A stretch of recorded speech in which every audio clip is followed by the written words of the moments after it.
Hi everyone, I'm going to show you how to make switch plate covers today. Now, the one we make is going to look just like this. I also want to show you some samples of other materials you can use and other ways they can look, so check them out. This one is made using an envelope, stationery, a Christmas card. This is scrapbook paper. This is scrapbook paper also, but this actually has a velvet covering on there, so I don't use the Mod Podge to seal that because it gets all fuzzy and peels the fuzz off. And this is scrapbook paper, but just to show you that you can do different sizes. These are the items that you're going to need to make it. You're going to want something to use to cut it with, your paper, your switch plate cover or outlet cover, X-Acto knife and a pencil, a paintbrush, and Mod Podge. Your coffee is optional. I've got my paper, I've got my cutting board. We're going to start off doing the width, and that's going to be 3 3/4 of an inch. So if you've ever used one of these before, you just put it in here. You actually put this part on top of it and just slice it down. Don't stick your fingers in there. I'm sure you knew that. Okay, 3 3/4 of an inch. There we go.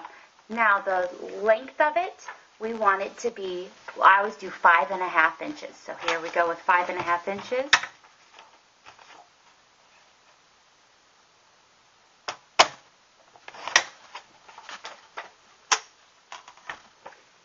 Ta-da!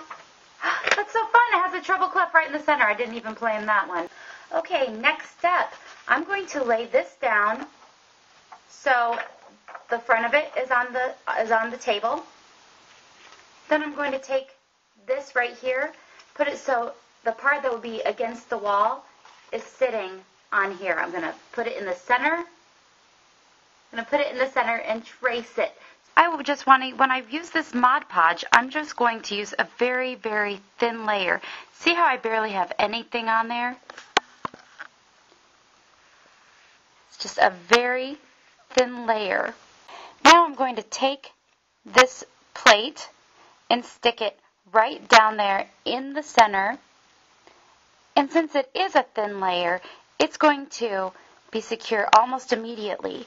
So as I press it down, I'm going to just wiggle it around, and it's not going to wiggle very much. It's going to secure pretty quickly because since it's a thin layer, like I said, it's going to dry almost immediately. When I flip it over, I'm going to press out all the air bubbles. As I was pressing out the air bubbles, I also made that little indentation. See that right there? That's where the screw will go. This right here is where we're going to eventually carve out for the light switch. And here's another screw.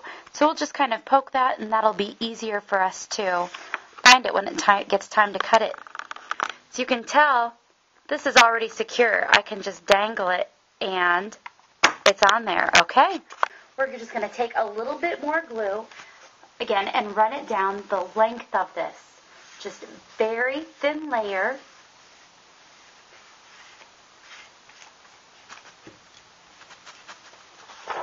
And then I'm going to put this away from me, lay it down on the table, and sorry you can't see it, lay it down on the table and turn it towards me so it gets a nice seal right along this edge.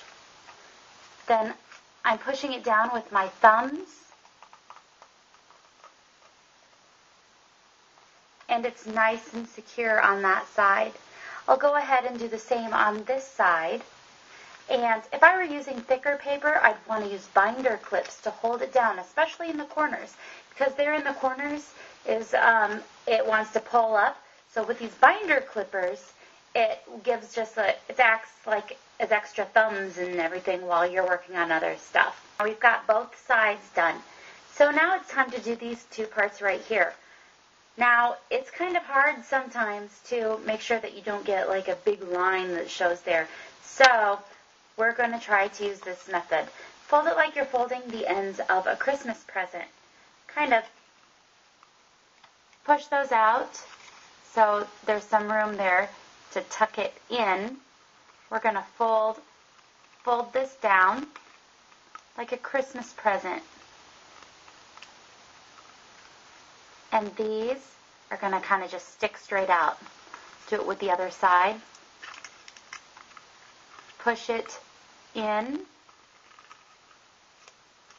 And this part is sticking out. Where we're going to put the Mod Podge now is on this part right here and underneath.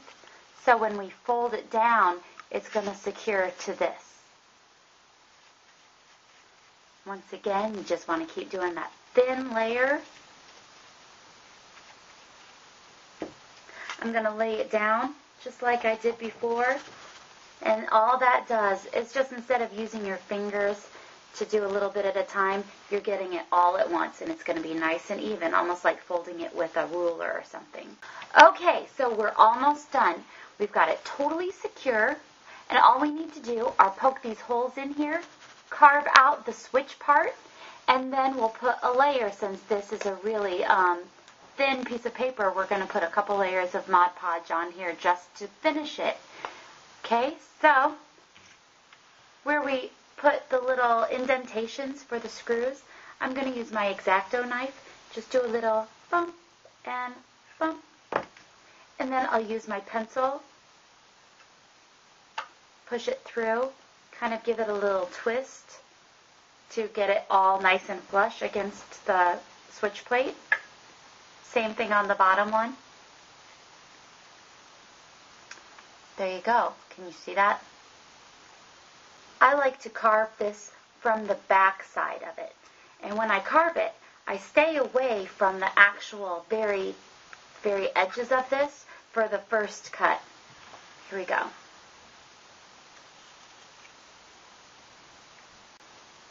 Okay, so now I just got that basic, the two long lines. I flipped it over. You don't want to be pushing this away from the switch plate because that can tear it and rip it away from it. So you want when you're cutting it, you want your motion to be coming towards the back of it. So let's go ahead and carve the real cut.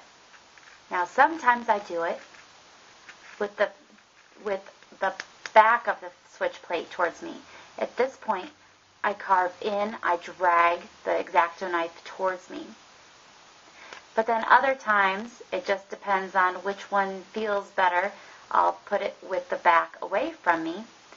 At this point, I push the X-Acto knife because you don't want to tear that paper. There have been times that I've gotten to this point, and then I've torn the paper, and then I've wasted time and materials.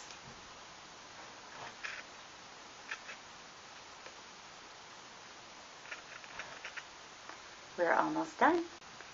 There you go.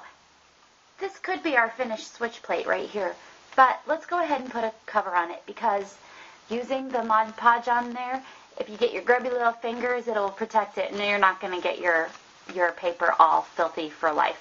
Okay? Very thin coat. We don't want it to goop up and dry white or anything, so this way it will just dry nice and clear. Do, I would say, 2 or 3 thin coats. Make sure it's not gooping up in the corners. If it does, I usually just use a piece of scratch paper and kind of file it out. I guess you'd say file it out. Like this. Here's a little piece of scratch paper. Just kind of shave off that glue, whatever glue might be in there. You want to do the front and the back just to do a nice little finish right here on the edges. And that's it. I hope you learned something today, and next time I come to your house, you better have some pretty switch plate covers on all of your light switches. Take it easy. Bye-bye.